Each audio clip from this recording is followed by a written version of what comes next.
روایت میں لکھا ہے ایک مرتبہ حضرت ابو بکر صدیق رضی اللہ تعالیٰ عنہ، سننا، ایک مرتبہ حضرت ابو بکر صدیق رضی اللہ تعالیٰ عنہ اپنے کچھ صحابہ کے ساتھ جا رہے ہیں، مدینے کی کسی گلی سے گزر رہے، بولو مدینے کی کسی گلی سے، حضرت ابو بکر بھی ہے، دائیں بائیں صحابہ کرام بھی ہے، بس اچانک سامنے ایک چھوٹا سا قبرستان نظر آیا یا کچھ قبر نظر آئی، قبرستان نظر آیا یا کچھ قبریں نظر آئی، حضرت ابو بکر رضی اللہ تعالیٰ عنہ وہاں رک گئے اور آنکھوں سے مسلسل آنسو مسلسل آنسو مسلسل آنسو، وہ جو قریب میں تھے کہنے لگے ابو بکر تم روتے کیوں؟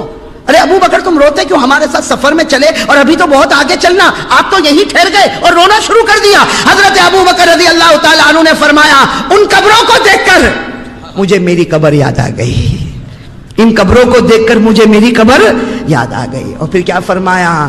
قبر کا عذاب بہت خطرناک ہے۔ کیا فرمایا؟ قبر کا عذاب بہت خطرناک ہے، مجھے یہ قبروں کو دیکھ کر مجھے میری قبر یاد آ گئی۔ اب بہت روئے، اب جو ساتھی تھے نا وہ پھر کہنے لگے ابو بکر آگے چلے نا، ابو بکر آگے چلے، بہت لمبا سفر کرنا ہے۔ حضرت ابو بکر رضی اللہ تعالیٰ عنہ روئے جا رہے، داڑھی مبارک پر آنسو کے قطرے ہیں، اور 4 جملے فرمائے۔ کتنے جملے؟ یہ چاروں جملے ہمارے تو بدن کے بال بال کھڑے کر دے ہوئے۔ ساتھ میں کہو نا حضرت ابو بکر نے کتنے جملے فرمائے؟ ساتھ میں بولو کتنے جملے؟ کیا فرمایا؟ لیتنی اکون شجرۃ تختا، لیتنی اکون حجرا یکسر، لیتنی اکون کلبا یضرب، لیتنی لم تلدنی امی۔ اللہ اکبر میرے پیارو، اس کا ترجمہ کرتے کرتے عجیب لگتا۔ حضرت ابو بکر نے کیا دیکھا؟ بولو کیا دیکھا؟ کیا دیکھا؟ قبروں کو دیکھا۔ کہا مجھے میری قبر یاد آ گئی، قبر کا عذاب بہت خطرناک ہے۔ اور جاتے جاتے کیا کہہ رہے؟ 4 جملے کہہ رہے اللہ لیتنی اکون شجرۃ تختا، کہتے اللہ کاش مجھے انسان نہ بنایا ہوتا، مجھے درخت بناتا کہ لوگ اسے کاٹ کر ختم کر دیتے۔ کاش اللہ مجھے کوئی درخت بناتا، لوگ اسے کاٹ کر ختم کر دیتے۔ پھر فرماتے لیتنی اکون حجرا یکسر، اللہ کاش مجھے کوئی پتھر بناتا کہ لوگ اسے توڑ کر پھینک دیتے۔ پھر کہتے لیتنی اکون کلبا یضرب، کاش کہ میں کتا ہوتا، کوئی گلی کا کتا ہوتا کہ لوگ مجھے مار کر ختم کر دیتے۔ اور پھر فرمایا لیتنی لم تلدنی امی، کاش میری ماں نے مجھے جنا نہ ہوتا کہ مجھے قبر کے اندر جانا نہ پڑتا۔ میرے پیارو، یہ وہ صدیق اکبر ہے جو فرش پر کپڑا پہنتے تھے تو عرش پر فرشتے بھی وہ کپڑا پہنتے تھے۔ وہ فرماتے کاش میری ماں نے مجھے جنا نہ ہوتا کہ مجھے یہ قبر کا عذاب بہت خطرناک ہے۔ حضرت ابو بکر رضی اللہ تعالیٰ عنہ کی آخری گھڑی، ساتھ میں بولو حضرت ابو بکر رضی اللہ تعالیٰ عنہ کی مدینہ پاک میں آخری گھڑی کیا ہوا؟ اللہ اکبر میرے دوستو، آخری گھڑی اللہ ہماری بھی آنے والی ہے۔ حضرت ابو بکر رضی اللہ تعالیٰ عنہ کی بالکل آخری گھڑی کیا فرمایا؟ عمر اور علی کو بلا لو۔ کتنوں کو بلایا؟ عمر اور علی کو۔ جب حضرت عمر اور علی آئے، ارے دونوں کے آنکھوں میں آنسو ہے، ابو بکر کیا چہرہ دیکھ لیا، آخری گھڑی آخری سانس لے رہے، بٹھایا حضرت عمر کو، بٹھایا حضرت علی کو، بٹھایا، کہا میری ایک وصیت سن لو۔ حضرت ابو بکر رضی اللہ تعالیٰ عنہ جنتی ہے، کیا فرماتے؟ میری ایک وصیت سن لو۔ کیا وصیت؟ حضرت عمر بھی ہے، حضرت علی بھی ہے۔ کیا فرمایا میری آنکھ بند ہو جائے، میری آنکھ بند ہو جائے، مجھے غسل دے دو، مجھے کفن پہنا دینا، میرے جنازے کو اٹھانا۔ دیکھو عمر اور علی کو کہہ رہے، حضرت عمر اور حضرت علی کو، میرے جنازے کو اٹھانا، اللہ کے رسول کے روضہ مبارکہ کے پاس لے جانا، اللہ کے رسول کے روضہ مبارکہ کے پاس لے جانا، اور وہاں جا کے اجازت مانگنا، ابو بکر آپ کے قریب سونا چاہتا ہے، ابو بکر آپ کے قریب دفن ہونا چاہتا۔ اگر اجازت ملے تو وہاں دفن کرنا، ورنہ مدینے کے کسی کونے میں مجھے دفن کر دینا، ورنہ مدینے کے کسی کونے میں مجھے دفن۔ اور کیا کہا حضرت ابو بکر؟ ایسا روئے ہیں، حضرت عمر سے کہا اور حضرت علی سے کہا میرے نبی کو گئے 2 سال ہو گئے۔ کیا فرمایا؟ میرے نبی کو گئے 2 سال ہو گئے، معلوم نہیں وہ مجھ سے راضی ہوں گے یا ناراض ہو گئے ہوں گے۔ کیا عجیب جملہ میرے دوستو، لا ادری اہوا راض ام ساخط، کہا 2 سال ہو گئے میرے نبی کو گئے، مجھے نہیں معلوم وہ مجھ سے راضی ہے یا ناراض ہے، اگر راضی ہوں گے تو اجازت دیں گے قریب میں مجھے دفن کر دینا، اور اگر ناراض ہو تو مدینے کے کوئی کونے میں مجھے دفن کرنا، اس لیے کہ جب محبوب راضی ہو تو قریب، محبوب ناراض ہو تو قریب رہنے کا کوئی سوال ہی نہیں۔ سننا کن کو ذمہ داری دی؟ حضرت عمر، ساتھ میں بولو نا حضرت عمر اور حضرت اچھا وہ دونوں کچھ کہتے اس سے پہلے تو لا الہ الا اللہ محمد رسول اللہ، آنکھیں بند، بولو انا للہ. چلو غسل والا معاملہ، کفن والا معاملہ، جنازہ اٹھانے کا معاملہ، ابھی بس جنازہ اٹھانا ہے. حضرت علی ہے نا، حضرت علی روتے روتے عمر کے پاس کیا کہہ رہے؟ وہ جو حضرت ابو بکر نے ذمہ داری دی ہے کہ وہاں جا کے نبی کو پوچھنا ہے، حضرت علی کیا کہتے؟ عمر میری ہمت نہیں ہوتی، تم پوچھ لینا. کیا کہا؟ میری ہمت نہیں ہوتی، تم پوچھ لینا. حضرت عمر زارو قطار روئے، کہا اللہ کی قسم میں تو خود تمہارے پاس آنے والا تھا کہ میرے اندر یہ ہمت نہیں، وہ نبی کا رعب اور دبدبا، میرے اندر ہمت نہیں کہ میں کچھ پوچھوں. میں تو یہ کہنے والا تھا علی تم پوچھ لینا. اب جنازہ اٹھا، لیکن علی راستے بھر میں کیا کہے؟ عمر سوال تم کو کرنا. حضرت عمر کہے نا سوال تمہیں کرنا. علی کہے تمہیں کرنا. عمر کہے تمہیں کرنا. علی کہے عمر تمہیں کرنا. عمر کہے علی تمہیں کرنا. جنازہ مبارک چلتا چلتا نبی کا روزے مبارک کا قریب آ گیا. حضرت علی نے روتے روتے کہا عمر تجھے اللہ کا واسطہ تو سوال کرے گا. حضرت عمر نے کہا میں نہیں، تجھے اللہ کا واسطہ تو سوال کرے گا. نبی کا روزے مبارک کا قریب ہے. اندر سے پیارے نبی کی پیاری آواز آئی، عمر تو بھی کچھ نہ پوچھ، علی تو بھی کچھ نہ پوچھ، اوصل الحبیب الی الحبیب، لاؤ ابو بکر کو لاؤ. ہم کب سے ان کا انتظار کر رہے ہیں، ابو بکر کو لے کر آؤ. ہم کب سے ان کا انتظار کر رہے ہیں. ایک محبوب اپنے محبوب کا انتظار کر رہا ہے. میرے دوستو نہ عمر کو پوچھنے کی ضرورت، نہ علی کو پوچھنے کی ضرورت، اللہ کے رسول نے خود ہی بلا لیا. میرے دوستو وہ ابو بکر کا مقام اور مرتبہ کتنا اونچا ہوگا، اور مقام اور مرتبہ صرف اس لیے اونچا ہے. ایک مرتبہ ایک سوال آیا، یہ تفسیر کی کتابوں میں لکھا ہے. ایک مرتبہ سوال آیا کہ حضرت ابو بکر کا مقام اتنا اونچا کہ جیے تو آقا صلی اللہ علیہ وسلم کے ساتھ، اور جب دنیا سے گئے تو آقا صلی اللہ علیہ وسلم کے ساتھ، اور قیامت میں جب اٹھے تو آقا صلی اللہ علیہ وسلم کے ساتھ، حشر کے میدان میں آقا صلی اللہ علیہ وسلم کے ساتھ. اور نبی نے فرمایا جب جنت میں جاؤں تو میرا ہاتھ ابو بکر کے ہاتھ میں ہوگا. یہ کیوں؟ کسی نے پوچھا حضرت ابو بکر رضی اللہ تعالیٰ عنہ کے پاس کیا بہت نمازیں تھی، تہجد تھی، روزے تھے، حدیثیں تھی، کیا تھا؟ فرمایا شیئن وقر فی قلبہ، شیئن وقر فی قلبہ. حضرت ابو بکر کے پاس بھلے نفل نمازیں زیادہ نہ ہوگی، ارے تہجد زیادہ نہیں ہوگی، لیکن دین میں اگر بسایا تھا تو صرف محمد کو بسایا تھا صلی اللہ علیہ وسلم. تو صرف واقعہ رہ گیا. ہم تو اس سے بہت کوسوں دور نکل گئے میرے پیاروں. دنیا پیسہ محبت دکان، اس نے ہم کو اتنا آگے پہنچا دیا کہ حضرت ابو بکر کا خوف جو تھا اس کی ایک آنا بھی ہمارے دل میں نظر نہیں آتا. بھائی صحیح کہہ رہا ہوں غلط کہہ رہا ہوں؟ کہاں اللہ کا ڈر، کہاں ہے میرے پیاروں؟ کہاں ہے اللہ کا ڈر؟ کون ڈرتا ہے اللہ سے؟ ابھی میں پوچھوں کون ڈرتا؟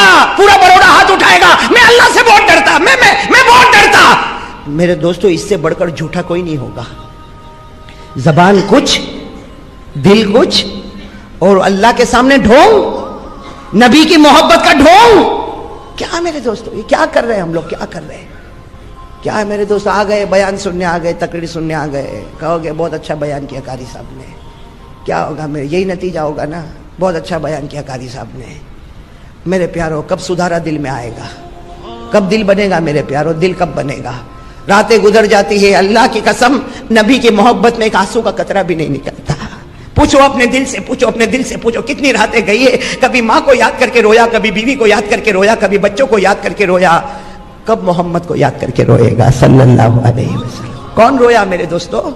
کون مدینے کی محبت میں رویا ہو کہ اللہ اس وقت میرے حالات ایسے ہیں کہ میں جا نہیں سکتا، ورنہ بس میں ہوتا تو ان کے قدموں میں اپنی جان دے دیتا. کون ہے ایسا؟ ختم ہو گیا میرے دوستو معاملہ. کون ہے ہم میں سے؟ کون ایسا ہے؟ کون اللہ سے ڈرتا؟ جس خدا نے پیدا کیا، جس خدا نے آسمان زمین پہاڑ ایسی چیزیں بنائی ہیں، اور اللہ چاہے تو منٹوں میں سب ملیاں میٹ کر دے، اس خدا سے کوئی ڈرنے کو تیار نہیں. اگر خدا سے ڈرتا ہوتا اتنی بڑی عمر ہو گئی، چہرے پر داڑھی کیوں نہیں آئی؟ اگر اللہ سے ڈرتا ہوتا تو فجر کی نماز قضا کیسے ہو گئی؟ اگر خدا سے ڈرتا ہوتا تو میرے اور آپ کے گھر میں ٹی وی کہاں سے چلتا؟ اگر خدا سے ڈرتا ہوتا تو میرے اور آپ کی پٹلون ٹخنوں کے نیچے کیوں جاتی؟ اگر خدا سے ڈرتا ہوتا تو یہ تھیٹر، سینما، یہ جھوٹ، غیبت، چغلی، یہ سگریٹ، بیڑی، تمباکو، اس میں زندگی کیوں بسر کرتا؟ کوئی نہیں ڈرتا میرے دوستو. جو بس ایک شہرت ہے، بیان ہے، آ گیا آ گیا, سن لیا, چلا گیا, کیا ہوا؟ کہا رات کو قاری صاحب کا بیان بہت اچھا تھا. یہ ہماری اس بیان کا خلاصہ ہے میرے دوستو. کبھی کبھی تو اتنا افسوس ہوتا ہے, اللہ بولے کیا بولے. اور میں تو کبھی کبھی رات کو, صحیح اللہ کی قسم, کبھی کبھی رات کو سوچتا ہوں, اتنا داڑھی پر بولنے کے بعد بھی داڑھی نہیں آئی, اتنا نماز پر بولنے کے بعد بھی میرا بھائی نمازی نہیں بنا. ہاتھ بیان کے بعد ہاتھ اٹھاتے نہیں اٹھاتے, ہاتھ اٹھاتے اور وہی فجر کو نہیں آتے. پھر میں کبھی کبھی دل میں سوچتا ہوں, اللہ اس کا قصور نہیں, قصور میرا ہے کہ میں نے دل سے کہا ہی نہیں, تب تو اس کے دل میں نہیں گیا. میرے پیارو, کیا کرے اس کے سوا, کیا کرے میرے پیارو. کب ہماری زندگی بدلے گی؟ اور مرنا, ایسا مرنا کہ پتہ بھی نہیں چلتا. ابھی کوئی بھائی سنا رہا تھا, ابھی ہمارے یوسف بھائی جو کٹھور والے نا, ابھی سنا رہے تھے کہ ایک آدمی کھانا کھایا, انہوں نے ابھی کا واقعہ بتایا, 1-2 دن کا. ایک آدمی کھانا کھایا اور کھانا کھا کے یوں بیٹھا, کہا ڈاکٹر آیا, کہا انتقال ہو گیا. میں نے فوراً سوچا, اللہ اگر اس کی باری ہے تو ہماری بھی تو باری ہے. کیا میرے دوستو ایمان کے ساتھ کہو, اس حال میں قبر میں جاؤ گے کہ چہرے پر نبی کے چہرے کو نوچ کے گیا ہوگا؟ ایسا چہرہ لے کر قبر میں جائے گا؟ ایسی نماز ہے کہ کئی دن فجر کی نماز قضا ہے, قبر میں جائے گا؟ وہ حضرت ابو بکر جنتی ہے, قبر کو دیکھ کر گھبرا رہے ہیں, اور ہم لوگ قبرستان کے پاس سے گزرتے بھی گانا گاتا ہے. یہ موبائل میں گانا ہے, موبائل میں لوڈ کرواتا ہے گانا. بے شرم ہے میرے دوستو, کتنا بے شرم ہے گانا, اور اتنے گندے گانے, اور ایسی گھنٹی تو بجتی نہیں, وہ گانا بجتا ہے. ارے تھوڑا تو شرم کر, تیری جوان بہن تیرے سامنے بیٹھی ہوئی ہے. وہ گانا, اب میں پرسوں کی بات کر رہا ہوں, سورت میں بیٹھا تھا, اچانک گھنٹی بجی, ہم تم ایک کمرے میں بند, گھنٹی بجی, میں ایک دم چوکا. میں نے کہا اچانک یہ کیا ہوا؟ تو معلوم ہے میرے بازو میں جو بیٹھا اس کا موبائل بج رہا. تو میں نے اس کو کہا کہ تو تیری بہن کے سامنے میں بھی یہ گانا سنتا ہے؟ حیا کہاں چلی گئی؟ شرم مر چکی. ارے بولو نا, شرم مر چکی. ہمارے نبی نے فرمایا ایک زمانہ آئے گا آدمی بے شرم ہوگا, اور ایسا مرے گا کہ موت کے وقت کلمہ بھی چھین لیا جائے گا. وہ بے شرمی ہمارے اندر آ گئی میرے دوستو, آ گئی, وہ بے شرمی آ گئی. راستوں میں بولو تو عورتوں کو چھیڑنا, اس کو سٹائل سمجھتا ہے. ہاں, کپڑے ٹخنوں کے نیچے سٹائل سمجھتا ہے. ہاں میرے پیارو, یہ کون سا ایمان ہے میرے پیارو؟ ایک مرتبہ ہے نا بھائی, اس کو لے لو بھائی, میں زبردستی کائے کو میرے کو پہنا دیتے معلوم نہیں بھائی. ہاں بھائی سمجھنا, دوسری بات سمجھنا. ایک مرتبہ ہمارے آقا, بولو نا محمد الرسول اللہ, واقعہ سنو پھر فیصلہ کرنا. ہمارے آقا بولو نا محمد الرسول اللہ صلی اللہ علیہ وسلم تشریف فرما. اچھا, ہمارے نبی صلی اللہ علیہ وسلم بیان کیسا کرتے تھے میں آپ کو بتاؤں کہ وہ طریقہ کیسا ہوتا تھا. کہ اللہ کے رسول صلی اللہ علیہ وسلم کبھی کھڑے ہوتے, کبھی بیٹھے ہوتے, لیکن آپ کے بازو میں بالکل قریب حضرت ابو بکر صدیق رضی اللہ تعالیٰ, یعنی ہمارے نبی صلی اللہ علیہ وسلم ایسے بیٹھے اور بالکل بازو میں, بولو کون؟ حضرت ابو بکر صدیق رضی اللہ, اور پورا مجمع سامنے ہوتا تھا. ایک مرتبہ ایسا ہوا کہ ہمارے نبی صلی اللہ علیہ وسلم بیٹھے ہیں, تشریف فرمائے, اور آپ بیان فرما رہے, قرآن بتا رہے ہوں گے, حدیث بتا رہے ہوں گے, اور بازو میں بولو کون ہے؟ حضرت ابو بکر صدیق رضی اللہ تعالیٰ عنہ ہے. اچانک کوئی صحابی مسجد میں آئے, اور چہرے سے لگتا تھا کہ کوئی دیہات کے, کوئی ویلیجر, کوئی گاؤں کے رہنے والے, کوئی بدو, کوئی عربی آئے. اچھا, وہ جیسے آئے, پورا مجمع تو فل تھا, وہ جیسے آئے نا, ہمارے آقا ساتھ نے فرمایا آ گیا. اب سارا مجمع بولو پیچھے مڑ کے دیکھے گا کہ نہیں دیکھے گا کہ ہمارے نبی کس کو بلا رہے ہیں؟ سارا مجمع بیٹھا ہوا ہے, اور مجمع کو چیر کے آنا مناسب نہیں ہے. تو ہمارے نبی ساتھ نے فرمایا آ گیا. وہ بیچارے صحابی پیچھے تھے نا, اللہ کے رسول میں یہیں بیٹھ جاتا ہوں. ہمارے نبی نے فرمایا نہیں, آگے آؤ. تو بیچارے تھوڑا آگے آئے, اور مڈل میں, بیچ میں آ کے ہمارے نبی ساتھ میں دیکھا کہ وہ بیچ میں بیٹھ گئے. کہا نا, وہاں نہیں, آگے. اب ان کو اتنی شرم آوے کہ پورے مجمع کو چیر کر آنے کا, لیکن ہمارے نبی صلی اللہ علیہ وسلم کا آرڈر تھا, سب نے جگہ بنا دی, اور وہ بالکل پہلی صف میں آ کر بیٹھ گئے. ہمارے نبی نے فرمایا یہاں بھی نہیں, اور آگے. تو کہنے لگے اللہ کے رسول کیا معاملہ ہے؟ پیچھے تھا تو آگے آؤ, تو بیچ میں آ گیا, پھر آگے آؤ تو پہلے آ گیا, اب آپ اور کہہ رہے ہیں آگے آؤ. اب میں کہاں آگے آؤں؟ ہمارے نبی نے فرمایا نہیں, اور آگے آؤ. بازو میں کون تھے بولو؟ ہمارے نبی صلی اللہ علیہ وسلم نے بڑے پیار سے کہا ابو بکر تھوڑا ادھر ہٹ جاؤ, تھوڑا ادھر ہٹ جاؤ. حضرت ابو بکر ادھر ہٹ گئے. ہمارے نبی نے کہا آؤ میرے اور ابو بکر کے بیچ میں بیٹھ جاؤ. بولو سبحان اللہ. کیا وہ صحابی کا رونا ہوگا, کیا نصیبہ ہوگا, کیا رونا ہوگا. وہ صحابی کہتے ہیں میرے اللہ کی قسم میرے کو بڑا تعجب ہوا کہ میرے نبی نے مجھے یہاں بٹھایا, ادھر نظر کرو تو صدیق اکبر نظر آئے, ادھر نظر کرو تو محمد مصطفیٰ نظر آئے. بولو صلی اللہ علیہ وسلم. بیچ میں بیٹھ گئے اور ہمارے نبی صلی اللہ علیہ وسلم نے اپنی بات شروع کر دی. جب بات شروع کر دی تو صحابہ کرام آپس میں بڑا عجب معاملہ ہو گیا. کیا ہو گیا؟ تو ہمارے نبی صلی اللہ علیہ وسلم نے دیکھا کہ سب کو سرپرائز ہے, سب کو تعجب ہے. تو ہمارے نبی صلی اللہ علیہ وسلم نے خود پوچھا اتتعجبون من هذا, تم کو بڑا تعجب ہو رہا ہے کہ میں نے ان کو یہاں بٹھایا, ابو بکر اور میرے بیچ میں بٹھایا؟ تو صحابہ کرام نے کہا ہاں اللہ کے رسول بہت تعجب ہو رہا ہے, کیونکہ آج تک آپ اور ابو بکر چلے تو آپ اور ابو بکر سفر کرے تو آپ اور ابو بکر کھائے تو آپ اور ابو بکر پیے تو آپ اور ابو بکر ہجرت کرے تو آپ اور ابو بکر, یہ درمیان میں کیسے آ گئے؟ ہمارے نبی صلی اللہ علیہ وسلم نے فرمایا ارے تم کو تعجب ہوتا ہے, مجھے بھی تعجب ہوا. میں نے اللہ کو پوچھا اللہ تیرا یہ حکم کیوں ہے کہ ان کو ابو بکر اور میرے بیچ میں بٹھانا, یہ تیرا حکم کیوں ہے؟ بھائی سب سننا, کہتے ہیں جبرائیل نے آ کر مجھے بتایا ان کو ابو بکر اور آپ کے بیچ میں بٹھاؤ, کیونکہ وہ ایک درود ایسا پڑھتے ہیں اور صرف پڑھتے نہیں ہیں, اتنی محبت کے ساتھ پڑھتے ہیں کہ اللہ نے اس محبت کی وجہ سے آپ اور ابو بکر کے درمیان میں ان کو بٹھا دیا ہے. وہ ایک درود پڑھتے ہیں. اگر ہم کتابوں میں وہ درود دیکھیں تو بہت چھوٹا ہے, ایک لائن کا درود ہے, لیکن معاملہ درود کا نہیں ہے, معاملہ اندر کی محبت کا ہے. بولو معاملہ اندر کی محبت. کون سا درود پاک وہ پڑھتے تھے؟ ہمارے آقا صلی اللہ علیہ وسلم نے فرمایا کہ جبرائیل امین نے مجھے فرمایا اور اللہ نے حضرت جبرائیل کو بتایا یہ ایک ایسا درود پڑھتے ہیں کہ اس درود کے اندر وہ محبت کی چاشنی ہوتی ہے, وہ محبت کی کا جوش ہوتا ہے کہ جس کی وجہ سے اللہ نے میرے اور ابو بکر کے درمیان میں ان کو بٹھایا. وہ کون سا درود تھا؟ اللہم صلی علی محمد وعلی آل محمد. اتنا تو آپ کو بھی یاد ہوگا, پڑھو میرے ساتھ میں, اللہم صلی علی محمد وعلی آل محمد. آگے اتنا سا جملہ بڑھانا ہے, کما تحب وترضى له.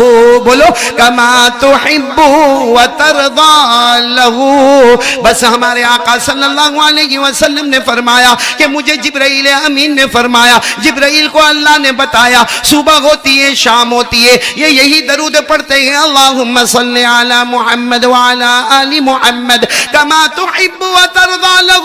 ہمارے نبی نے فرمایا اللہ کو ان کے دل کی محبت اتنی پسند آ گئی کہ اللہ نے فرمایا میرے اور ابو بکر کے بیچ میں جگہ ہوگی تو یہ درود پڑھنے والے کی جگہ ہوگی. ابھی تو ہمارے نبی یہ کہہ رہے تھے, اتنے میں جبرائیل آ گئے. بولو سبحان اللہ. اور حضرت جبرائیل علیہ السلام نے فرمایا کہہ دو اکیلے نہیں, جو بھی درود پڑھے گا, کوئی بھی پڑھے گا, محبت کے ساتھ پڑھے گا, قیامت کی ہر منزل میں وہ مصطفیٰ کے ساتھ ہوگا. کوئی بھی درود پڑھے, محبت کے ساتھ پڑھے, قیامت کی ہر منزل. بھئی قیامت کی سب سے پہلی منزل جب ہم قبر سے اٹھیں گے تو مصطفیٰ کے ساتھ, بولو انشاءاللہ. پھر حشر کے میدان میں محمد کے ساتھ, بولو سبحان اللہ. پھر نشر کے میدان میں مصطفیٰ کے ساتھ, پھر عالم آخرت میں مصطفیٰ کے ساتھ. اللہ کے ہاتھ میں ترازو ہو تو ہم مصطفیٰ کے ساتھ, نام اعمال تقسیم ہوتے ہو تو ہم مصطفیٰ کے ساتھ, پل صراط پر چل رہے ہو تو مصطفیٰ کے ساتھ, حساب کتاب کا معاملہ ہو تو مصطفیٰ کے ساتھ, بلکہ جنت میں جائے تو بھی مصطفیٰ کے ساتھ. شرط کیا ہے؟ شرط کیا ہے؟ درود پڑھے, مگر کس کے ساتھ پڑھے؟ محبت کے ساتھ پڑھے. میرے پیارو تیار ہو آپ لوگ درود پڑھنے کے لیے؟ پہلی بات تو لا الہ, کرنے دھرنے والا کون؟ دوسری بات درود پڑھیں گے, بولو پڑھیں گے انشاءاللہ.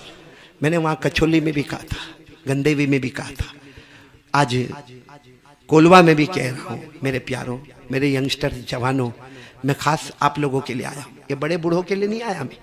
یہ بڑے بوڑھے تو ماشاءاللہ مسجدوں میں نظر آتے ہیں, میں تو کولوا خاص ہمارا جو کریم ہے نا، کریم ہمارے جوان ماشاءاللہ. اور یہ کریم میں نہیں کہتا، اللہ کو بھی یہ کریم بہت پسند ہے. اللہ کہتے ہیں جوانی کا ایک آنسو بڑھاپے کے 1000 آنسوؤں سے بہتر ہوگا. جوانی کا ایک سجدہ بڑھاپے کے 1000 سجدوں سے بہتر ہوگا. میرے کولوا کے جوانوں، ہاتھ اٹھا کر آپ سے بھیک مانگتا ہوں، کچھ نہ کرو. جو میں بتا رہا ہوں، پہلا کام بولو لا الہ، دوسرا کام 100 مرتبہ درود پڑھیں گے انشاءاللہ. کون کون تیار ہے؟ 100 مرتبہ. اور بہت آسان ہے، میں نے پہلے بھی کہا تھا بہت آسان ہے. صلی اللہ علیہ وسلم، صلی اللہ علیہ وسلم، صلی اللہ علیہ وسلم، صلی اللہ علیہ وسلم 100 مرتبہ پڑھ لو. بیچ بیچ میں درود ابراہیم پڑھ لیا کرو تو 100 مرتبہ درود ہو جائے گا. اور کیا ملے گا؟ ہمارے آقا بولو تاجدار مدینہ محمد الرسول اللہ بولو صلی اللہ علیہ وسلم نے فرمایا، میرا کوئی بھی امتی مرد ہوگا یا عورت ہوگی، ہمارے نبی فرماتے 100 مرتبہ درود پڑھ لے، اللہ تبارک و تعالی 1000 رحمتیں نازل کریں گے. بولو سبحان اللہ. ہمارے نبی فرماتے 1000 رحمتوں والی بات نہیں، 100 مرتبہ درود پڑے گا. نمبر 1 اللہ 1000 رحمتیں نازل کریں گے. نمبر 2 اللہ تیری پیشانی پر لکھ دیں گے براءۃ من النار، جہنم بھی نہیں آئے گی، جہنم کا دھواں بھی تیرے قریب نہیں آئے گا.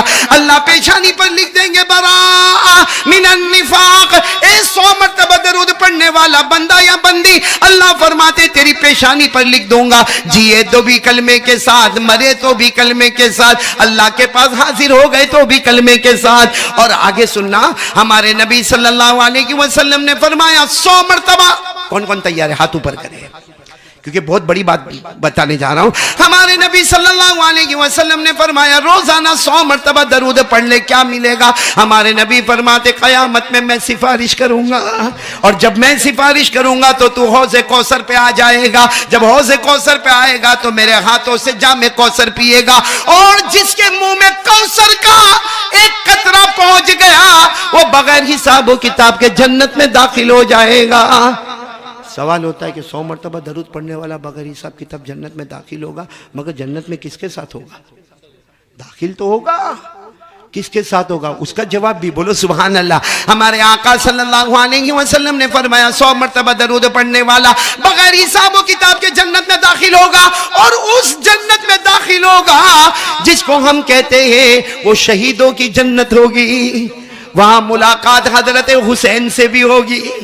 میدان کربلا میں شہید ہونے والے حضرت حسین سے ملاقات ہوگی. ارے حضرت عمار سے ملاقات ہوگی، بولو سبحان اللہ. حضرت خبیب سے ملاقات ہوگی، بولو سبحان اللہ. بلکہ سارے شہیدوں کے سردار ہمارے نبی کے چچا حضرت حمزہ سید الشہداء کا دیدار بھی ہوگا تو اس کو ہوگا جو دنیا میں 100 مرتبہ درود پڑھتا ہوگا.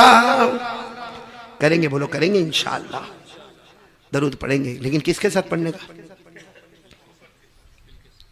محبت. کس کے ساتھ؟ ایک واقعہ سناؤں آپ کو. ٹائم ہے مقصود بھائی؟ ٹائم ہے. 20 سال کے بعد ٹائم ہوئے اتنے کہ جتنا بلوانا ہے بلوا لو. پھر کون بلاتا؟ لیاقت بھائی بلاؤ گے نا واپس؟ ہاں خالی ہنستے مت رہو، بلانا دو. سنو بہت پتے کی بات ہے، بہت پتے کی بات ہے.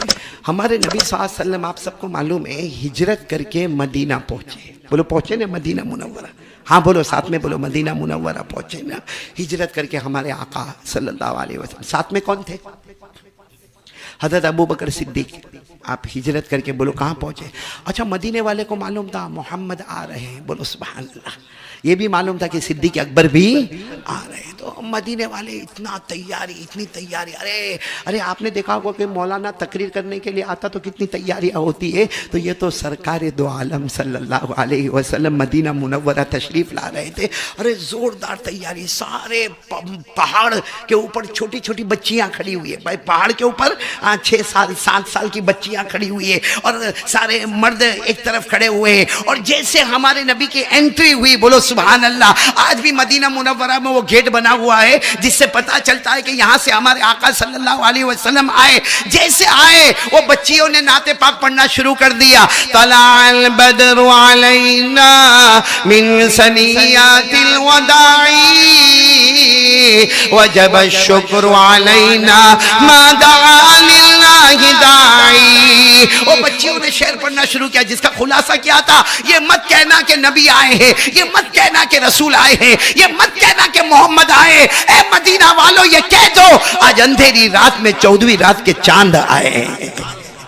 اچھا, ہمارے نبی کی انٹری ہوئی, ہمارے نبی صلی اللہ علیہ وسلم بیٹھ گئے, سارے مدینہ والے بیٹھ گئے. ابھی تو سب بیٹھے, اتنے میں ایک جوان آ رہے, ایک دم خوبصورت, ہٹے کٹے, ایک دم جوان آئے.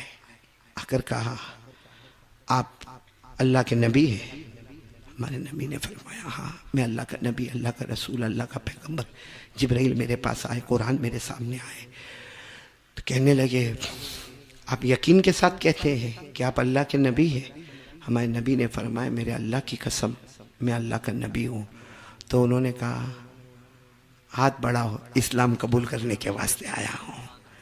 وہ کون تھے جوان صحابی؟ سننا ذرا, میں آپ کو بات بتانا چاہتا ہوں, سننا.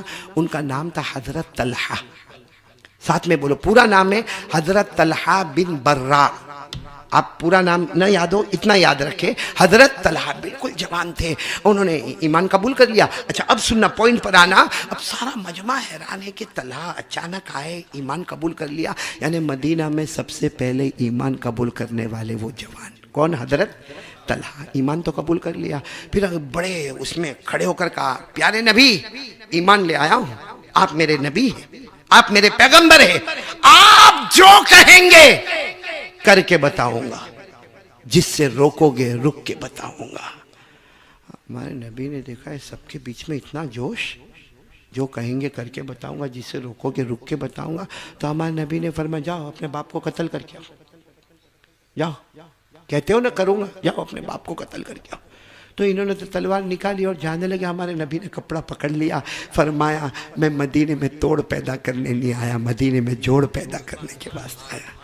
برائے وصل کردن آمدم نہ برائے فصل, جو اس کو شیخ سعدی نے فرمایا میں مدینے میں جوڑ پیدا کرنے آیا. یہ کہہ کر ہمارے نبی کی آنکھوں میں آنسو آئے. ہمارے نبی نے فرمایا واقعتاً تو بہت سچا ہے. تو اس وقت حضرت اللہ نے کیا فرمایا, میرے پیارے نبی میں اتنا سچا ہوں, اللہ کی قسم کھا کر کہتا ہوں جو کہو گے کر کے بتاؤں گا, جس سے روکو گے.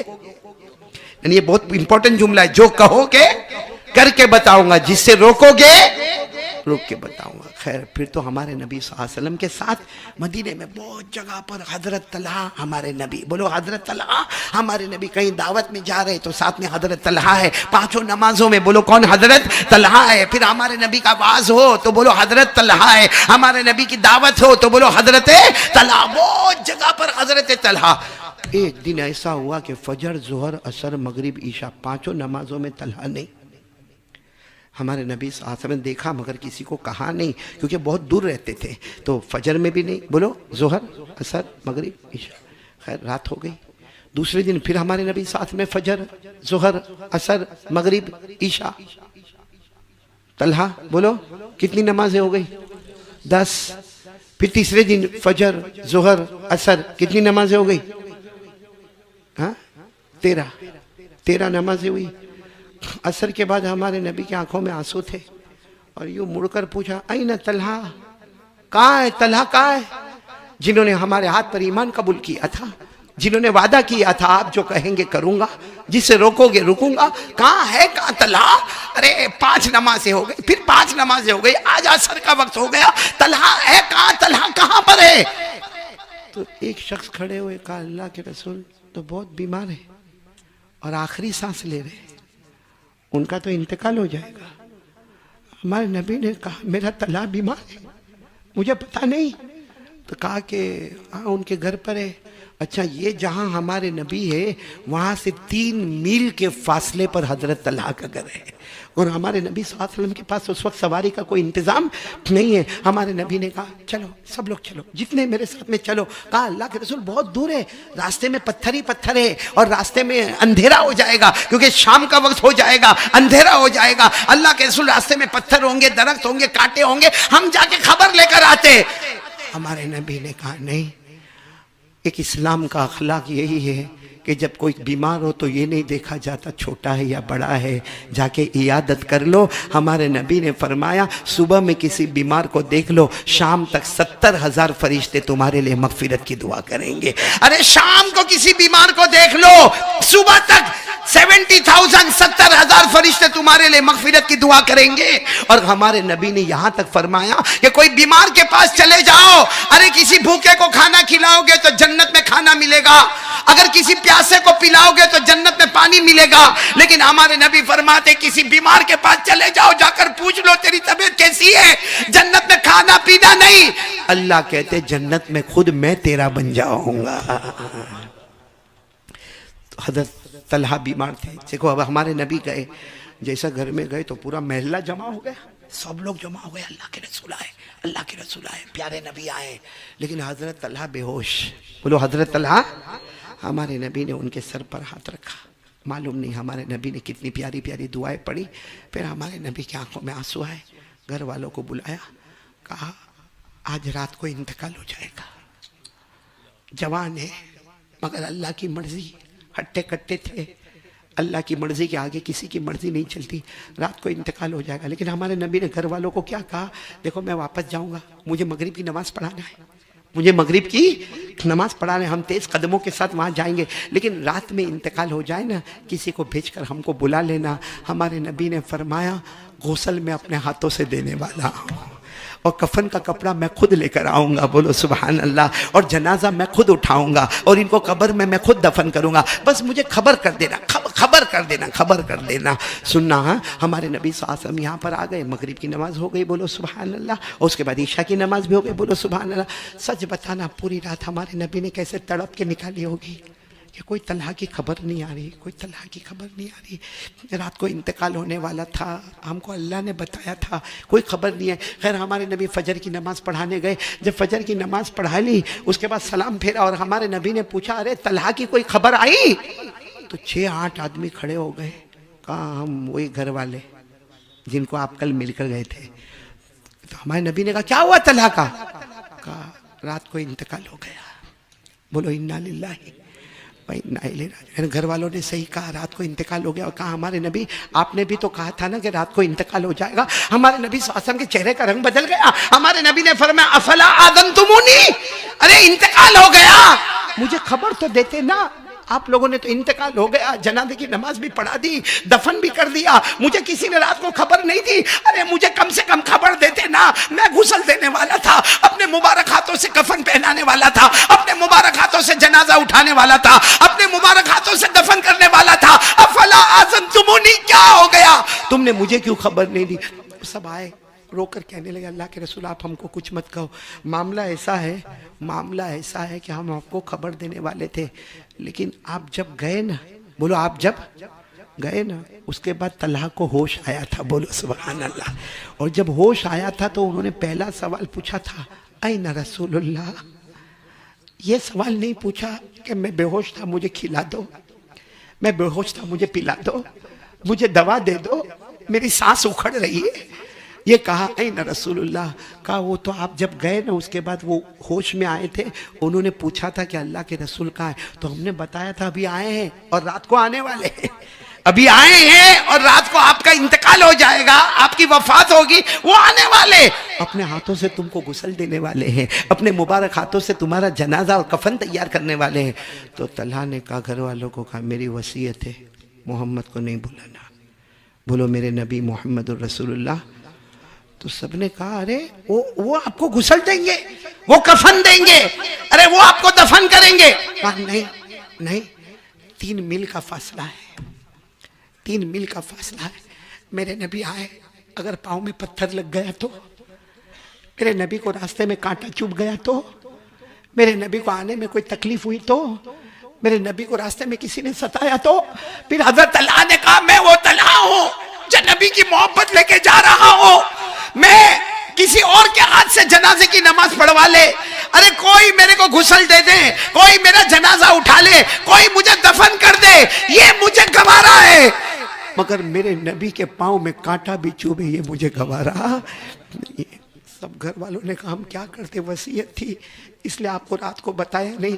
فلاں بھائی نے جنازے کی نماز پڑھا دی، فلاں نے غسل دے دیا، فلاں نے کفن دے دیا، ہم نے دفن کر دیا. ہمارے نبی زاروں قطار روئے، میرا طلحہ کتنی محبت کرتا تھا کہ تو نے اپنے جنازے کی نماز کو قربان کر دیا، تو نے اپنے غسل دینے کو قربان کر دیا، تو نے اپنے دفن ہونے کو قربان کر دیا، اور تو نے میری فکر کی کہ میرے پاؤں میں کانٹا بھی نہ چوبے، مجھے کوئی پتھر بھی نہ لگے، مجھے کوئی نہ ستائے. ہمارے نبی نے اعلان کیا چلو سب چلو طلحہ کی قبر پر چلو. بولو سبحان اللہ. ہمارے نبی اور سارے جتنے تھے نا سب 3 میل کے فاصلے پر قبرستان میں گئے. سب نے بتایا ہذا قبر طلحہ، ہذہ روضۃ طلحہ، یہ طلحہ کی قبر ہے، یہ طلحہ کو ہم نے رات کو دفن کیا.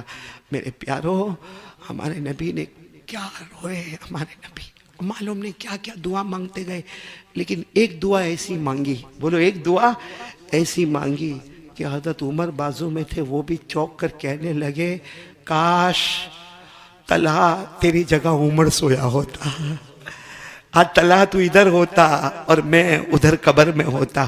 کیا دعا مانگی ہوگی ہمارے نبی نے. آخری دعا جو ہمارے نبی نے مانگی، سارے صحابہ کے بدن کے بال کھڑے ہو گئے، اور حضرت عمر رضی اللہ تعالیٰ عنہ نے فرمایا کاش آج عمر قبر میں ہوتے اور طلحہ یہاں زندہ ہوتے. کیا دعا مانگی ہوگی؟ سنو کیا دعا مانگی. ہمارے نبی قبر پر بہت دیر تک مانگتے رہے. آخر میں دعا مانگی اللہم الق طلحہ وَهُوَ يَضْحَكُ إِلَيْكَ وَأَنْتَ تَضْحَكُ إِلَيْهِ. کہہ دو سبحان اللہ. علماء کرام سمجھ گئے ہوں گے کیا دعا مانگی. اللہم الق طلحہ وَهُوَ يَضْحَكُ إِلَيْكَ وَأَنْتَ تَضْحَكُ إِلَيْهِ. ہمارے آقا بولو نا محمد الرسول اللہ صلی اللہ علیہ وسلم نے حضرت طلحہ کی قبر پر رو رو کر بہت سی دعائیں مانگی، لیکن ایک دعا بڑی عجیب مانگی. کہا اے اللہ کل قیامت کا دن ہوگا، طلحہ کی قبر کھلے گی، طلحہ اپنی قبر سے اٹھیں گے. اے اللہ میں نبی دعا کرتا ہوں کہ طلحہ قبر سے اٹھے، اس طرح اٹھے کہ طلحہ اللہ کو دیکھ کر مسکراتا ہو، اللہ طلحہ کو دیکھ کر مسکراتا ہو. کہا اللہ کل طلحہ اٹھے تو ایسے اٹھے کہ تجھے دیکھ کر مسکراتا ہو میرا اللہ، اور اللہ مسکراتا ہو میرا طلحہ. میرے پیارو، حضرت عمر نے فرمایا کاش طلحہ کی جگہ میں ہوتا کہ مجھے یہ دعا ملتی کہ میں مسکراتا ہوا اٹھتا اور اللہ مجھے مسکراتے ہوئے دیکھتے. میرے دوستو، علماء کرام نے لکھا طلحہ کے لیے اسپیشل یہ دعا کیوں. بھائی علماء کرام نے لکھا کسی کے لیے آپ حدیث میں یہ دعا نہیں پڑھو گے جو حضرت طلحہ کے لیے پڑھو گے کہ اللہ قیامت کے دن اس کی قبر کھلے تو طلحہ قبر میں کوئی ٹینشن میں نہیں ہو، وہ اللہ کی طرف دیکھ کر مسکراتے ہو اسماعیل، اور اللہ طلحہ کی طرف دیکھ کر مسکراتے ہو. ایسی اسپیشل دعا کیوں ملی؟ علماء کرام نے لکھا ایک جملہ کہا تھا انہوں نے جب ایمان قبول کیا تھا، تو ایک جملہ فرمایا تھا آپ جو کہیں گے جس سے روکو گے وہ محبت کے ساتھ کہا. اسی لیے علماء نے کہا جو ارادہ یہ کر لینا جیسا طلحہ مسکراتے ہوئے جائیں گے انشاءاللہ ہم بھی مسکراتے ہوئے جائیں گے. لیکن وعدہ پکا کرو کہ جو ہمارے نبی نے کہا وہ، اور یہ اتنا امپورٹنٹ جملہ ہے جو نبی نے کہا وہ، آواز نہیں آ رہی، نبی نے جس سے روکا یہ اتنا امپورٹنٹ جملہ ہے کہ قرآن میں بھی آیا ہے 28واں پارہ سورہ حشر. اور جب یہ جملہ قرآن میں آیا نا، اور امام شافعی رحمت اللہ علیہ نے اپنے زمانے میں جب قرآن دیکھا، امام شافعی رحمت اللہ علیہ نے فرمایا قرآن میں 6666 آیتیں ہیں. اگر قرآن میں 6666 آیت نہ ہوتی، صرف یہ آیت ہوتی تو امت کی ہدایت کے لیے کافی تھا. کون سی آیت؟ وَمَا آتَاكُمُ الرَّسُولُ فَخُذُوهُ وَمَا نَهَاكُمْ عَنْهُ فَانْتَهُوا وَاتَّقُوا اللَّهَ إِنَّ اللَّهَ شَدِيدُ الْعِقَابِ. کون سی آیت؟ اللہ تبارک و تعالیٰ نے فرمایا میرے پیارے نبی جو کرنے کے لیے کہے وہ کرنے کے لیے بولو، اور میرے نبی جس سے روکے اس سے رکنے کے لیے. اس سے بڑا کوئی ایمان نہیں ہوگا. جو طلحہ نے بتایا کون کون آج تیار ہے بھائی؟ میں نے کہا نا پہلا کام لا الہ، اے جوانو ہاتھ اوپر کر کے بولو، دوسرا کام درود پڑھیں گے انشاءاللہ، مگر کیسے درود پڑھیں گے؟ محبت کے ساتھ، دل سے محبت. اور محبت اور دل کس کو کہتے ہیں؟ کہ میرے نبی جو کہے، پھر یہ نہیں سوچنے کا کیا ہوگا. میرے نبی نے کہا تو بولو کرنا، میرے نبی نے کہا نہیں تو نہیں.